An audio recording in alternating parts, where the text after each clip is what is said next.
Learn German in 30 seconds. German പഠിക്കുന്ന ബിഗിനേഴ്സിന് പലപ്പോഴും ഉണ്ടാകുന്ന ഒരു ഡൗട്ടാണ് രണ്ട് വവൽസ് ഒരുമിച്ച് വരുമ്പോൾ എങ്ങനെ പ്രൊണൗൺസ് ചെയ്യണം എന്നുള്ളത്.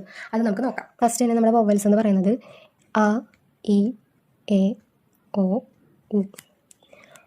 അ, ഇ, എ, ഒ, ഉ. ഇങ്ങനെയാണ് നമ്മുടെ വവൽസ് നമ്മൾ പ്രൊണൗൺസ് ചെയ്യണത്. ഇനി രണ്ട് വവൽസ് ഒരുമിച്ച് വരുമ്പോൾ എങ്ങനെ പ്രൊണൗൺസ് ചെയ്യുമെന്ന് നോക്കാം. A, E. ഐ എന്നാണ് പ്രൊണൗൺസ് ചെയ്യുക. ഐ. ഇനി ഐ, ഇ വരാണെങ്കിൽ ഇ. ഇനി എ, യു ആണെങ്കിൽ ഔ. ഇനി ഇ, എ, ഉ ആണെങ്കിൽ അല്ലെങ്കിൽ ആ ഉംലൗട്ട് യു ആണെങ്കിൽ ഓയ്.